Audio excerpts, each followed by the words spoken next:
নমস্কার, কেমন আছেন সবাই? আমি সঙ্গীতা। আমার নতুন একটা ভিডিওতে সকলকে স্বাগত জানাই।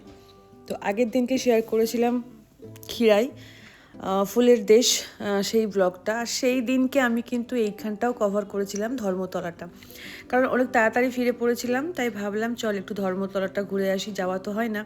তো এখান থেকে আমাদের পিক আপ করছিল, আমার মানে বাগু এসেছিলো। ও আমাদেরকে ধর্মতলাটা ঘুরিয়েছে, কারণ ওর ফায়ারিংয়ের ডিউটি হয়ে গিয়েছিল। নাহলে আমরা একাই ঘুরতাম, এই হচ্ছে ব্যাপার। পরে আবার বান্ধবীর হাজব্যান্ডও এসে ওখানে অ্যাড হয়েছিল। তো সে চলে গিয়েছিল, সে আমাদের সঙ্গে যায়নি, বাগুই আমাদের সঙ্গে ঘুরেছে। চলুন আমি বরং ধর্মতলাটা দেখায়। আর এইখানেই কিন্তু আমার বর ডিউটি করে, হাওড়া। তো তারপর মানে স্প্ল্যানেট, ওখানে মানে হাওড়া স্প্ল্যানেট এটার মধ্যেও ডিউটি করে মেট্রোতে। তো এত অলিগলি, সে না আসলে বোধহয় আমি মেট্রোতে আসতাম না। আমার প্রচণ্ড এখানটা মানে কনফিউজ হয়ে যায়, সত্যি কথা বলতে কোনো চাপ নেই। তো এখন ওকে আমি জিজ্ঞাসা করছি কি আমরা এখন কোথায় যাচ্ছি, তো বলছে চলো আমরা এখন স্প্ল্যানেট যাচ্ছি। মানে এরকম অ্যাক্টিভ একজন মানুষ জীবনে থাকা খুব দরকার। মানে আমি যা, তার উল্টো হচ্ছে ও। তো এখানে তো জানেনই ধর্মতলা মার্কেটে প্রচুর জিনিসের দাম, তো কিন্তু আমরা দেখছিলাম জিনিসগুলো দাম, কিন্তু এখানে দাম দর করে নিলে আপনার পুষিয়ে যাবে।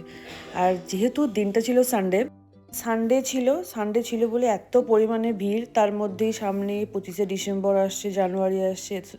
এ সময় তো কলকাতাতে পা দেওয়া প্রচণ্ড পরিমাণে চাপ।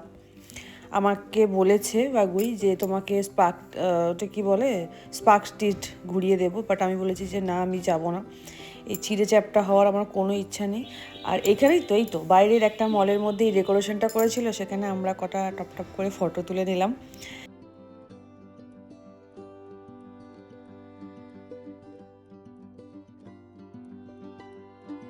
সিলেদার্স মানে এসব জায়গায় কোথাও ঢুকিনি, এমনি সকালবেলা বেরিয়েছিলাম, ভীষণ টায়ার্ড। এটা জাস্ট টাচ আপ মেয়েদের, বুঝতেই পারছেন। আর সিলেদার্সের অপোজিট দিকেই এই স্টলটা আছে আইসক্রিমের। এখানে প্রতিবার এসে আমরা আইসক্রিম খাই, আর খুব টেস্টি বানায়। আমি এটা ব্ল্যাকবেরি না কি বলেছিল সেটা নিয়েছিলাম, আর এটাই নিই। ঠান্ডার দিনে তো আইসক্রিম খাওয়ার মানে মজাটাই আলাদা। আইসক্রিমের প্রতি আমার একটা ভীষণ পরিমাণে দুর্বলতা। আমার মতন কারা কারা আছে আইসক্রিম প্রেমী, তারা অবশ্যই কমেন্ট করবেন। আর চলুন আমরা এখন 4-5 জনের আইসক্রিমটা এখন খেয়ে নেব, নিয়ে এখন আমরা ট্রেন ধরবো, দেন ব্যান্ডেলে ফিরবো। আর এটা লিফটে নামার সময়, তো বাগুই বলে চলো লিফটে করে নামি। তো লিফটে করে নামলাম। আর জানেনই তো, বড় আয়না দেখে আমি একটু লোভ সামলাতে পারি না, ফটো আমাকে নিতেই হয়। তো একটা ফটো নিয়ে, ভিডিও নিয়ে এখন বাড়ির উদ্দেশ্যে চললাম। কেমন লাগলো ভিডিওটা জানাবেন।